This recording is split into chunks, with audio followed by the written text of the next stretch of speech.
Assalamualaikum warahmatullahi wabarakatuh. Perkenalkan, nama saya Nabila Desa Fitri Anjas dengan NIM 242020861211072 dari Program Studi Manajemen Keuangan Syariah kelas C. Pada kesempatan ini, saya akan menjelaskan materi mengenai keseimbangan pasar barang (IS) dan pasar uang (LM) dalam perspektif ekonomi Islam. Materi ini terdiri dari 4 poin pembahasan. Pertama, pengertian model IS dan LM. Kedua, pasar barang. Ketiga, pasar uang. Dan keempat, titik keseimbangan antara IS dan LM. Baik, kita masuk ke pembahasan pertama, yaitu model IS-LM. Model IS-LM merupakan kerangka kerja dalam ekonomi makro yang menunjukkan hubungan antara tingkat suku bunga dan pendapatan real di pasar barang serta pasar uang. Dalam perspektif ekonomi Islam, konsep suku bunga digantikan dengan imbal hasil atau mekanisme bagi hasil yang sesuai dengan prinsip syariah. Model IS-LM digunakan untuk menganalisis bagaimana pasar barang dan pasar uang mencapai kondisi keseimbangan. Selanjutnya, pembahasan kedua, yaitu pasar barang. Pasar barang dilambangkan oleh kurva IS atau investment saving. Kurva ini menunjukkan kondisi keseimbangan ketika pengeluaran agregat yang meliputi konsumsi, investasi, dan belanja pemerintah, sama dengan pendapatan nasional. Apabila pengeluaran yang direncanakan sama dengan pengeluaran aktual, maka pasar barang dikatakan berada dalam keadaan seimbang. Adapun komponen IS dalam ekonomi Islam terdiri dari 3 hal. Pertama, konsumsi masyarakat. Kedua, investasi sektor real yang berbasis bagi hasil. Dan ketiga, belanja pemerintah yang halal dan sesuai dengan prinsip syariah. Faktor yang menyebabkan pergeseran kurva IS antara lain perubahan pada investasi syariah, konsumsi, dan belanja pemerintah.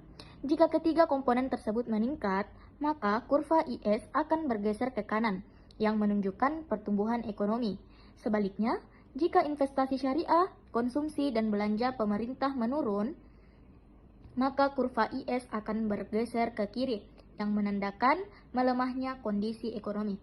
Selanjutnya, pembahasan ketiga, yaitu pasar uang. Pasar uang digambarkan oleh kurva LM atau liquidity money. Kurva ini menunjukkan keseimbangan antara permintaan dan penawaran uang.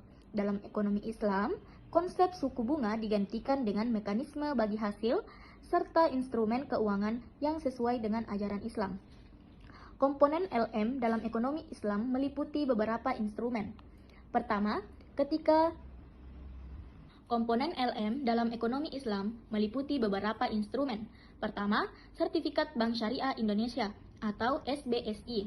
Kedua, Surat Berharga Syariah Negara atau SBSN, yaitu surat berharga yang diterbitkan oleh pemerintah Indonesia berdasarkan prinsip syariah.